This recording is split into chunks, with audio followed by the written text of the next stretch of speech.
A streaming and gaming convention is collapsing into woke chaos, and I don't know who could have possibly seen that one coming.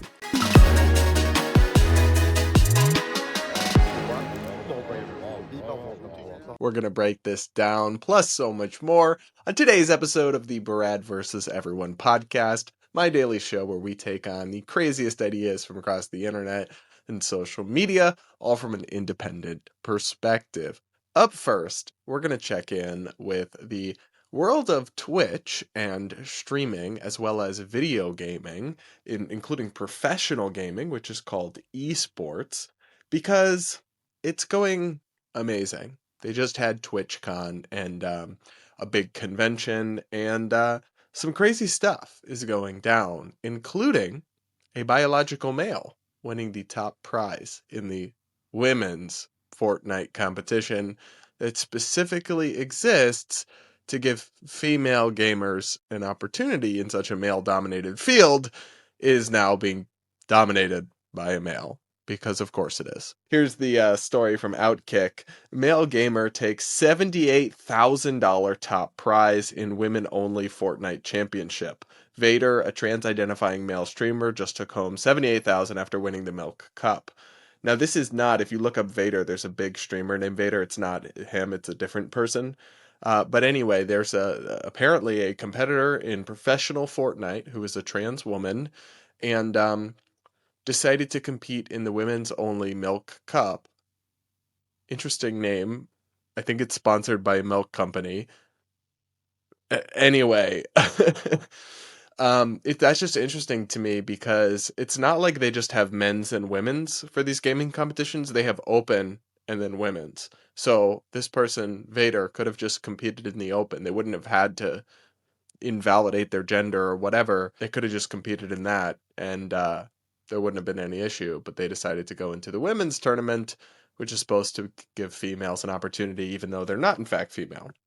Anyway, here's more details from Outkick. The Milk Cup was supposed to be a space for women. The tournament was created, according to its own mission statement, to provide women with more opportunities to succeed in esports and as a platform for women on a journey toward professional esports. But after this weekend's Milk Cup 2025 LAN Championship at TwitchCon San Diego, it's clear the Milk Cup is no longer just for women. You already know where this is going. A trans-identifying male streamer known as Vader took home the win and the $78,000 prize alongside female partner Nina Fernandez in the Fortnite's largest women-only tournament. And then there's a photo here of the two of them holding up their trophy. And in one sense, it's not that big a deal. It's just Fortnite, but it is professional gaming. There's big prize money at large at stake. And the whole point of the women's division is that females have had a harder time breaking into gaming, and it hasn't been hospitable for female competitors. I'm not even convinced we need this separate identity stuff, but if the point is specifically to uplift and provide a pathway for females, and then males are winning it anyway, something has gone wrong, like something has lost the plot. After the win, Vader told Esports Insider, "It felt crazy to lift that trophy, to prove people wrong in a sense, and really show that anyone can participate in esports. Don't let people stop you. Don't let comments get to your head. Believe in yourself." So, this was just comical to me, because what do you mean, don't let anyone stop you? You just went into the competition that's not really meant for you and steamrolled the competition. Then you were like, don't let the haters stop you. No one was stopping you. You decided to stop other people. Anyway, here's some more details from Outkick. There's a reason why the Milk Cup exists. In the gaming world, women make up nearly half of all players, but barely a fraction of the professional talent pool. So the Milk Cup was created to give women a real shot in a space historically dominated by men, with elite broadcast quality, serious money on the line, and an environment free from the online harassment they often face elsewhere in the gaming world. Now that space has been hijacked by a male competitor. Guys, there is more to say about this and some more spicy details. We're going to get into it all after this. AI is the future, especially for content creators. And today's sponsor, Opus Clip, is the most powerful growth tool ever built for creators. Its amazing clipping and automated editing services are used by top creators from Jubilee to Tom Segura to, of course, yours truly. One recent Jubilee clip made with Opus Clip actually got 52 million views on X. They're not 100% safe. Nothing in life is 100% safe. Driving or walking here today is not 100% safe. I could have a heart attack right now. Cannot predict it. But what we can do is try to do the best that we can with the information that we have. Opus Clip has helped people reach new audiences, drive views to long-form content, make a splash on TikTok, get started on YouTube, and so much more. Don't get left behind. To start your content journey today, check out the link in the description and get a week free of Opus Clip Pro and then 3 months at 50% off. Only available now at the link in the description. Now back to today's show. So again, I don't think that a Fortnite tournament is exactly the most important thing in the world, but it just seems kind of crappy to me to make this decision to go compete with the women and kind of invade their female-only tournament. Now, of course, the competition chose to allow trans women, so it's really on them as well. It's on the organizers of the Milk Cup for setting these policies. But I mean, this does exist for a reason, and it's because they had traditionally and even still don't have the same opportunities, and then you're going to go invade and colonize that opportunity. It just doesn't really sit right with me and feels like a decision that this person, Vader, shouldn't have made and probably could have just competed in the open division. And if they're really good, they could win on their own merits, but instead they decided to do this. And it also seems like the kind of thing that is just perfectly engineered to generate backlash. I mean, if you were to concoct in a lab a more like absurd scenario and photo op and just situation to cause women to get frustrated with trans women in their spaces or in their competitions like this isn't as bad as some of the physical sports, like where we've seen just like really obviously unfair and even unsafe physical mismatches between a trans identified competitor who's male and women competitors. But this one seems absurd as well, and it really, I think, will inspire backlash because it's just like you can't let them have one thing. You can't just not take that one trophy, that one prize away from biological women. It just seems very disingenuous and antagonistic, and like it will lead to backlash. So if what you really cared about was the trans community and having acceptance and assimilating among women, then you probably wouldn't do this. But something tells me this person doesn't care about that and just cares about themselves. And I don't know, maybe winning prizes they couldn't win if they actually had to compete with against males, other males. Like that's a little bit of a cop out there, right? You're kind of admitting that you can't keep up, you know? That's my take, at least. You guys let me know what you think in the comments. Make sure to subscribe, like, yada, yada, yada. But this was not the only drama to come out of TwitchCon. There was a really scary incident that happened where a popular streamer was assaulted by a fan on camera. And the security failings and backlash and drama have all broken out in the aftermath of that. So reading here from the New York Post, Twitch faces backlash after popular streamer Emiru allegedly assaulted by fan on video at TwitchCon meet and greet. Live streaming service Twitch is facing backlash after videos captured popular streamer Emiru being assaulted by a rogue fan during a TwitchCon meet and greet. Video footage circulated on social media of the man storming towards Emiru, whose real name is Emily Beth Shunk, and attempting to grab her face and kiss her during a meet and greet event on the first day of the streaming platform's flagship convention in San Diego on Friday. Shang, 27, visibly recoiled as her personal security guard ran to shove the man away. So I remember I saw the video online when this first happened, and it was like very alarming and concerning, and immediately, one, I do genuinely feel bad for female content creators. They get obviously most men aren't like this, but a small percentage of stalkerishy, obsessive male fans can really be inappropriate and make you feel unsafe and hound you, and people don't feel comfortable doing public events, and it really shouldn't be like that. Something is just wrong if we're at that point. But I feel bad for her. My heart goes out to her. And the fact that her personal security had to step in made me wonder, like, what's going on with Twitch? Why do they not have this on lockdown, right? Especially when you think about everything that's happened with violence towards content creators. Why don't they have a more secure environment? Very strange to me. But let's keep reading here from the New York Post. The popular cosplayer with over 2 million followers on Twitch blasted the platform's handling of the alleged assault in a statement on X. Yesterday, the man who assaulted me was allowed to cross multiple barriers at TwitchCon, even in front of another creator's meet and greet, to grab me in my face and try to kiss me. The security in the clip who reacts is my own security. However, there were at least 3 or 4 other TwitchCon security staff in the area who did not react and let the guy walk away, she claimed. Twitch responded in a statement Saturday saying it will boost security measures by adding additional security personnel and has barred attendees from bringing any plus ones to TwitchCon. We immediately blocked this individual from returning to the TwitchCon premises, and they are banned indefinitely from Twitch, both online and in-person events. We are coordinating with the impacted creators team and per our standard protocols, continue to cooperate with any law enforcement investigations, the statement said. Twitch has zero tolerance for harassment or acts that inhibit the safety and security of our community. It is kind of important to note that this doesn't happen in a vacuum, this incident, but it's part of a broader pattern where female streamers in particular feel unsafe. So more from the New York Post here. The shocking incident comes after several female streamers have voiced concerns over their safety at TwitchCon events.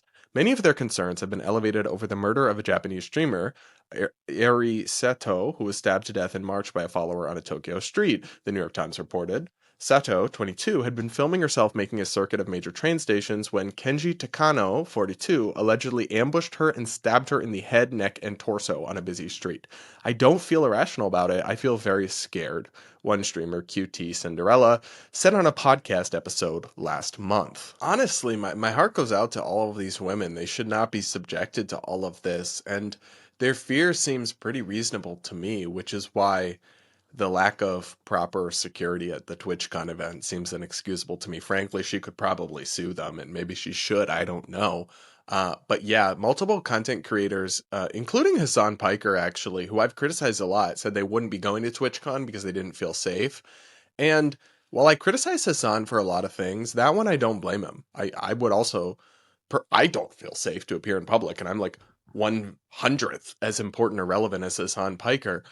And he has lots of haters. Some of the reasons people hate him are justified, of course, but I don't want any violence towards him. But yeah, I wouldn't feel safe either if I was him going to one of these conferences. So I actually didn't criticize him for that or make fun of him because I think he is well within his rights to feel that way.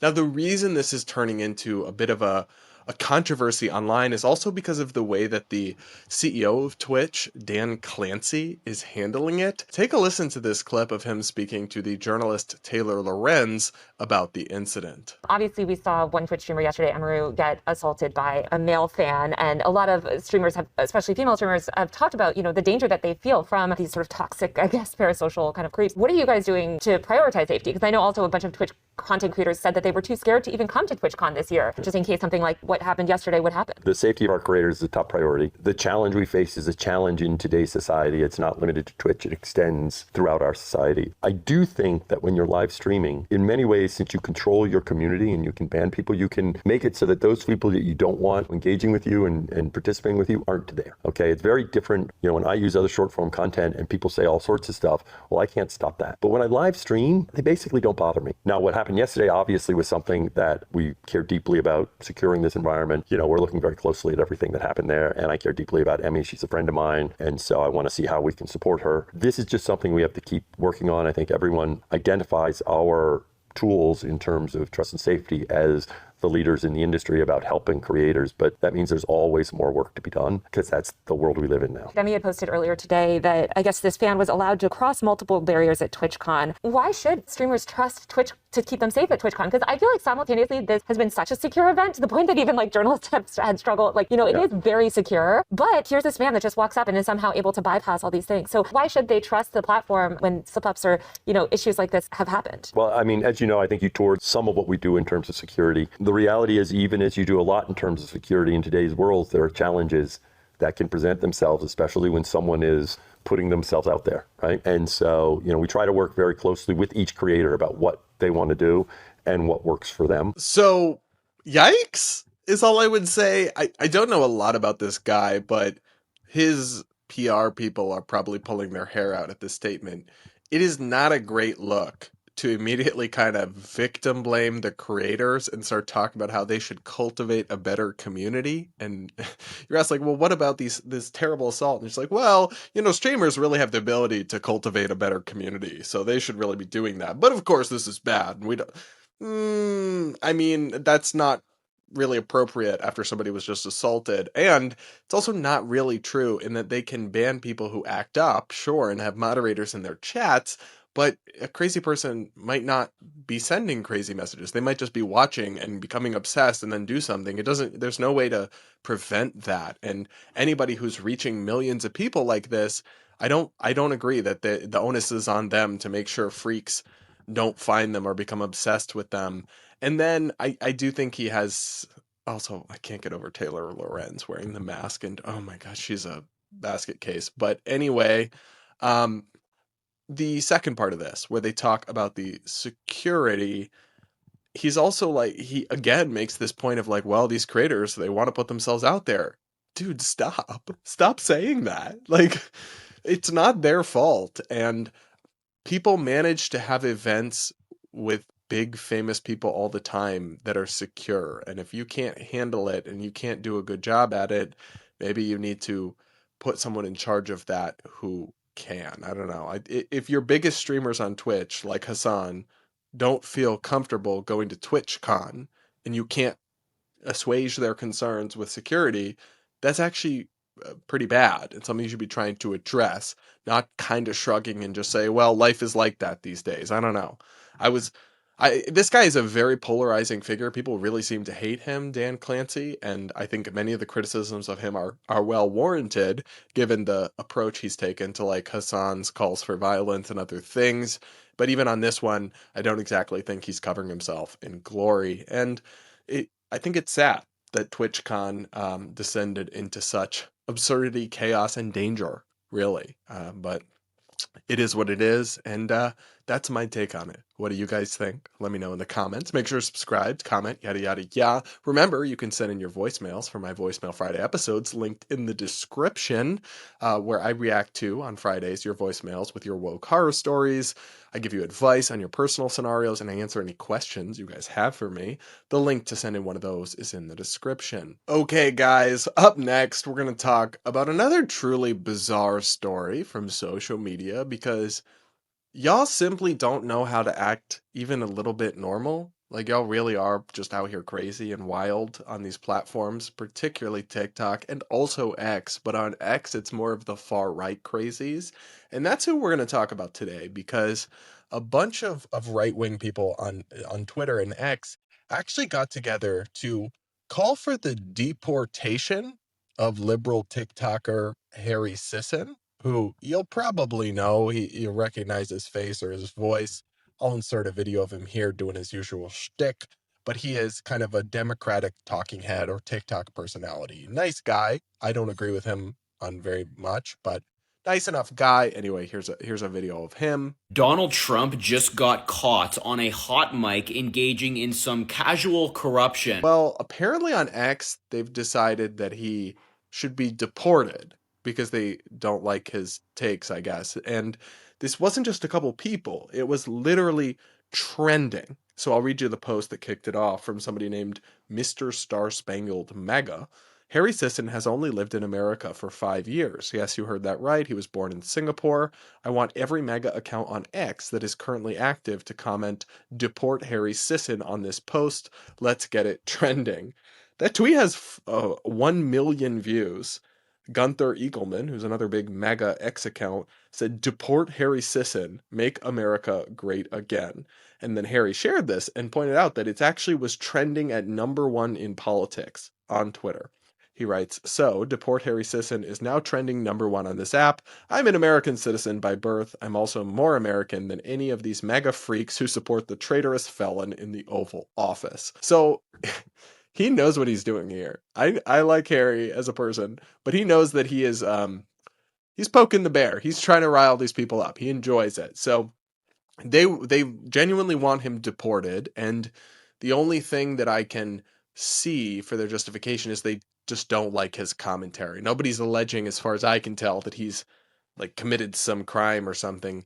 And then the other strange piece of that is that while he was born overseas, Harry Sisson is a US citizen by birth, at least according to him, unless he's lying about that. I think there's been some inaccurate reporting on his rather unique circumstances, but he says he's an American citizen, and I feel like that'd be kind of strange to lie about.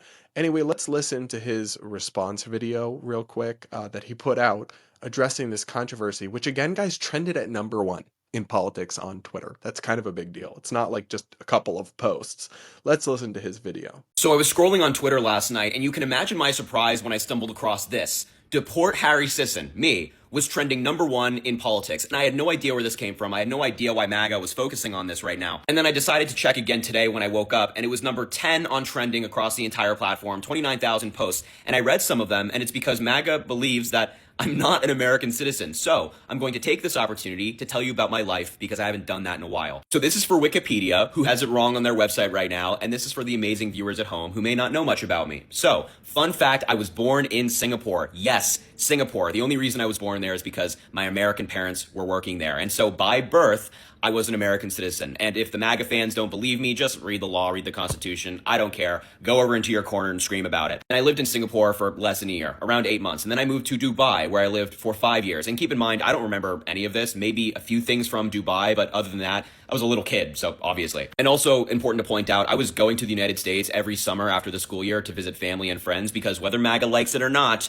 America's my home. So you can cry about that too. And then from age 6 to age 14, I lived in Dublin, Ireland. And let me tell you, I am so thankful for that experience. It really changed the way that I view the world. Seeing how different countries, different people, different cultures operate from the United States really is eye-opening. And I'd say it's informed a lot of my political beliefs today to make sure that not only are we making the United States a better place, but the world a better place. And I think that should be really everybody's goal. And that came from my time living in Europe. So if you get the opportunity to go to Ireland or anywhere in Europe, I'd recommend it. I'll give you some spots you can go to. And then from age 14 to now, I've lived in the United States. I went to high school in America, college in America, and I've worked in politics since I was 15. I started on a local level with my state senator, councilwoman. Shout out to them. They are amazing. And now I'm in national politics doing this. So it's a different life story than most, but it's also something I think a lot of people will appreciate. And also MAGA, if you want me deported, you also got to go after the MAGA Republicans in your party who weren't born here. Ted Cruz was born in Canada. Remember that one? Traveling is great. Don't let MAGA tell you otherwise. And now, since they're so scared of me that they want me deported, you should support my work. Link in bio for my YouTube and my Spotify show and more. Check it out. I love you all. Mwah. Goodbye. Look, Harry has a pretty interesting personal journey, and I think it's kind of cool that he's lived all these different places.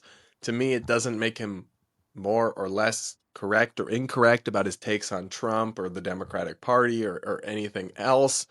And I may actually be having him on my podcast soon, and we'll talk about our disagreements as well as this. But yeah, I think this is really bizarre that these mega types who say they believe in free speech would say out of one side of their mouth, we love free speech, we love the First Amendment, but also let's deport people who say things we don't like. There is an inconsistency there if you actually believe in free speech and the First Amendment, and to revoke someone's citizenship and deport them because of their political beliefs would, just by any objective measure, violate the First Amendment that many of these MAGA influencer types say they care about, and say that part of the reason they hate Democrats so much is that they're against it and they're anti-free speech. And there's truth to that, as of course, but then they're like, but yeah, deport the libs who annoy us. It's just totally contradictory, and it's also sort of a confession in a really bizarre way. With all respect to Harry, like, he is not such a formidable force that he is beyond debate, but by these personalities saying they want him deported rather than defeated in any sort of debate or marketplace of ideas, they're confessing that, like, they know they can't take him on and win, which is kind of a self-own. You're literally saying, well, we can't handle just debating him, or if he's allowed to speak, people might think he's right and not us, so I guess we should deport him. I don't know. I've never felt that way. about anybody who, one, because I care about free speech and the First Amendment, but just in general, I've never felt that way about somebody who has a different political perspective than I do, because I actually like have confidence in my own abilities to advocate for my beliefs and convince people. But I think some of these people don't. And then they're just trolls.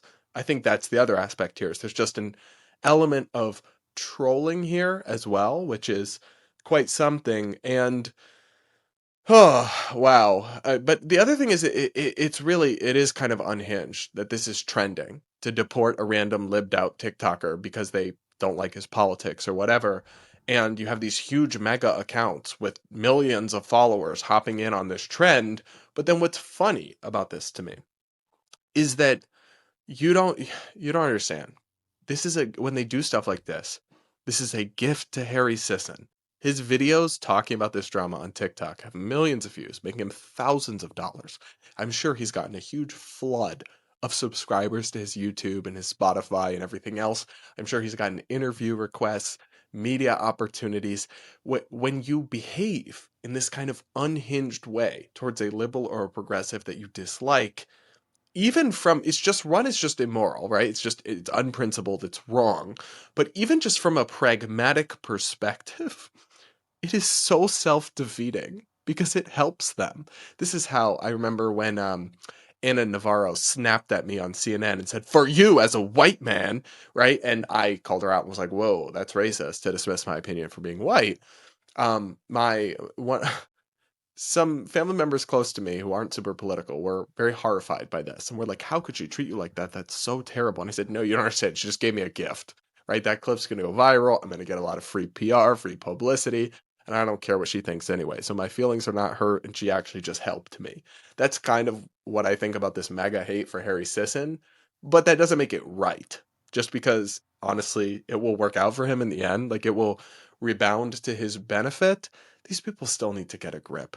They're also, because these are like grown men, and I don't know exactly how old Harry is, but I think he's like 23, and they've been hating on him since he was like 20 or even 19 or 21. And it's like you have these grown MAGA men with families and careers and kids, and they're just like obsessively rage tweeting about this kid. It's just a little weird, if you ask me.